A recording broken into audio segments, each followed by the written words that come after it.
Over this past month, we've been looking at the theme, How's Our Faith? Talked about the spiritual journey begins with a family story. Looked at different ways of seeing God and how belief and faith may not be the same thing. Talked about how's our faith when it comes to racism and privilege. And then last week, how is it that we think about religion and violence in this world? So today we kind of want to round out this series, How's Your Faith? With the topic, who are we to judge our parents? Whose idea was it to preach on this topic? How's your faith? Not so great when it comes to this area, as a matter of fact. But it depends on how you look at it, what perspective you have. As a daughter, if you ask me, who are you to judge your parents? I might say, well, let me tell you a couple stories. But as a parent, if my daughter is asking, who am I to judge my parents? I'd say, absolutely, great question, honey. After all, I'm doing the best I can, and I put some money away for your therapy, so we're all set.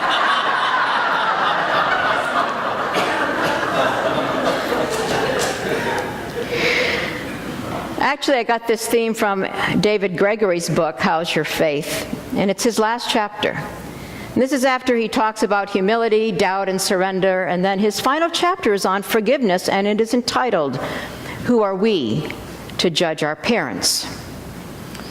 As he describes his own spiritual journey in this spiritual memoir of his mother's alcoholism looms large. In fact, it culminates in her getting arrested for a DUI while he is in the car and she spends the night in jail. She hits bottom at that point in her life and actually then ends up in a recovery program. Nevertheless, her addiction left a permanent mark on his young soul that he carried with him his whole life. In his book, he recalls a dinner that he and his mother had after he was a grown man with his own kids, where they spoke of forgiveness. And she asked him if he thought he had forgiven her. He struggled to answer that question, and this is what he says. He says, Mom likes the phrase that program uses for forgiveness, dropping the rocks, meaning letting go of the things that weigh you down. As part of the 12-step program, she had to ask forgiveness from many people whom she hurt directly or indirectly as a result of her years of addiction.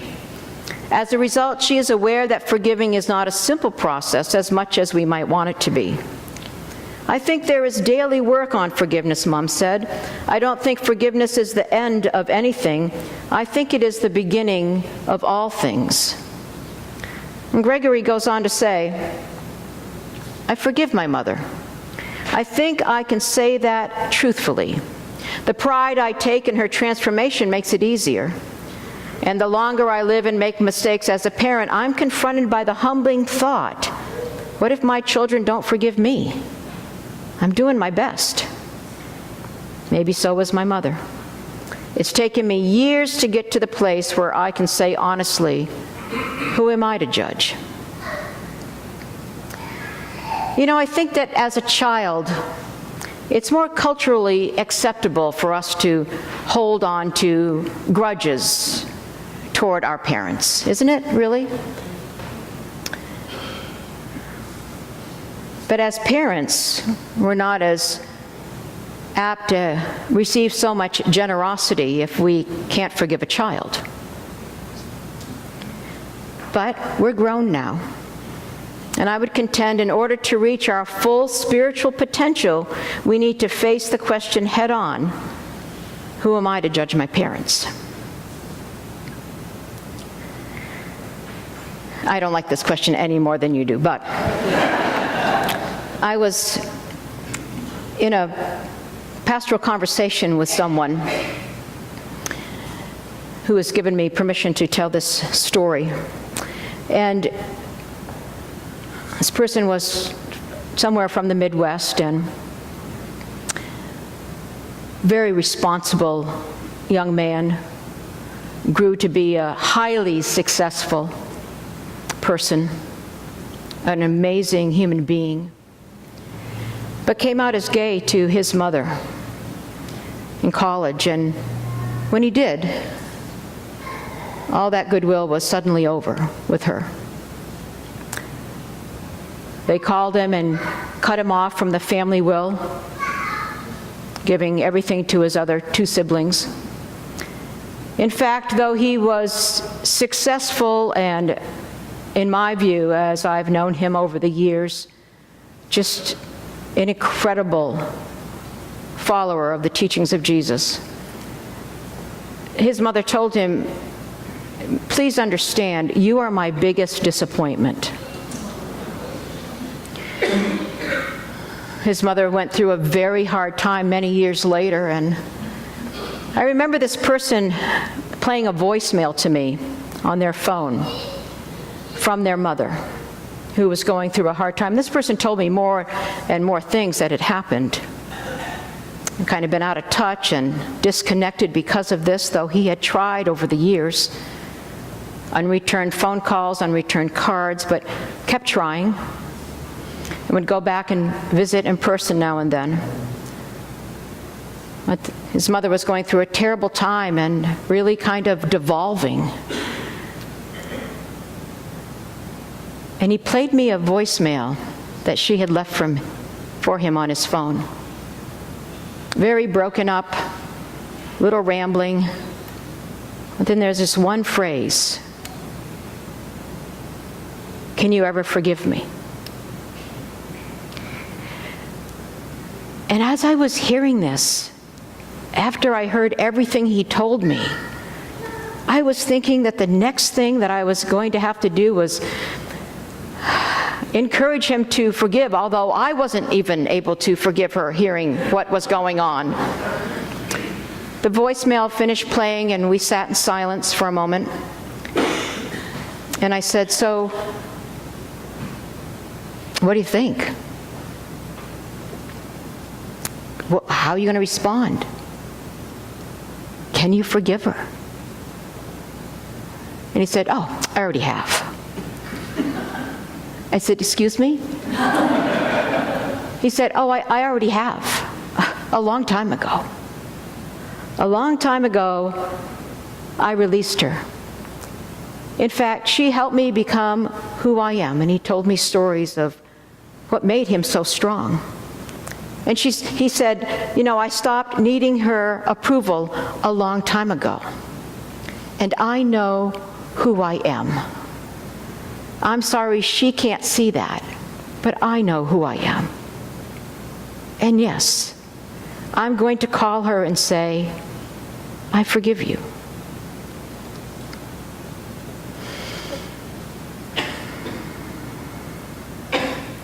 See, he had done the work before the question ever came.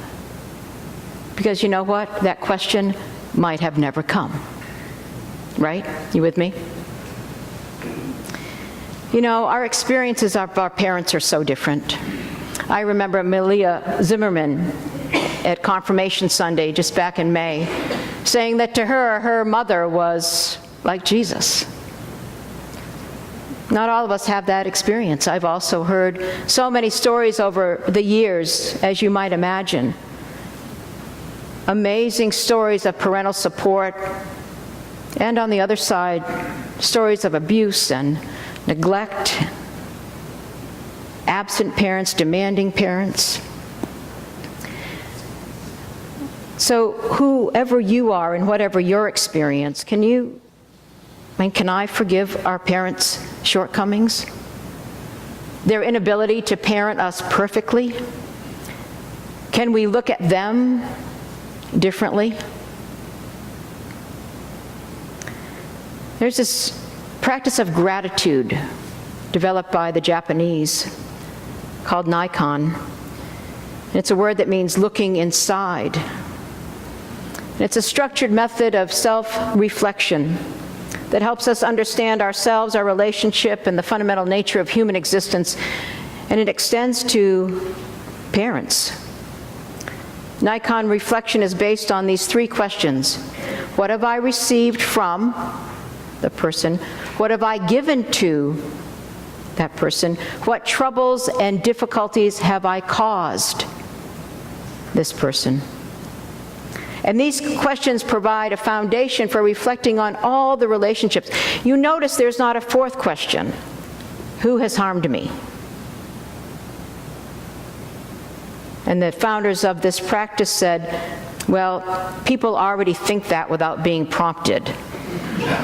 So we don't need that question.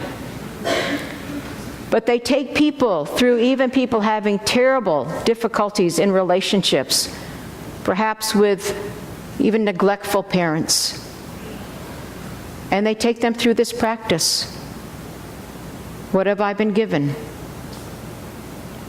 Shelter, meals, laundry. What did I give? How have I in any way hurt or caused harm? This practice of self-reflection takes the focus off others and puts it deep within. Perhaps it's a little bit like the text today that's usually read at weddings but is for all times. Love is patient. Love is kind. Love endures all things and believes all things. It's not envious. Love does not keep a record of wrongs. Wow. When I was a child, I spoke like a child, I thought like a child, I did childish things. When I was a child, it was okay for me to judge my parents, but now that I am an adult and see just what it takes to be one, and when I do self-reflection about how many times, practically daily, I fail, when I can remember my father's temper and then see it so quickly reflected in my own responses sometimes.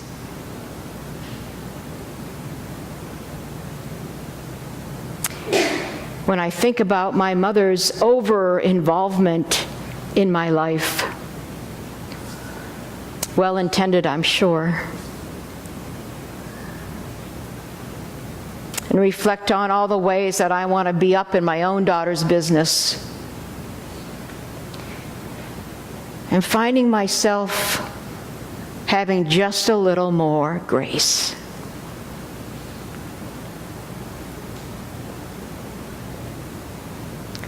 When I became an adult, I put an end to childish things. And maybe the gathering words were right. We're saved by the final form of love. The final form of love, which is forgiveness. So, forgiveness does not mean the hurt wasn't real. It doesn't mean the wrong wasn't wrong. It doesn't mean that you or I still don't bear the scar. Doesn't even mean if we forgive someone that they will be transformed. But we will. We will. When you forgive and when I forgive, it removes expectations. It removes a need for approval. It helps you and I release expectation that the past can ever be different. But it also releases you and I to believe that the future can be different. You know, beloved community, it is true that our deepest wounds usually come from those closest to us. Those we wished had loved us better. Those who were supposed to have loved us better. And perhaps those we failed to love fully. But when we can let go of judgment, we can drop the rocks, do the work. So whether the question ever comes or not, we let forgiveness enter. It's probably the greatest thing we can ever do for our spiritual lives. That and forgive ourselves for our own shortcomings.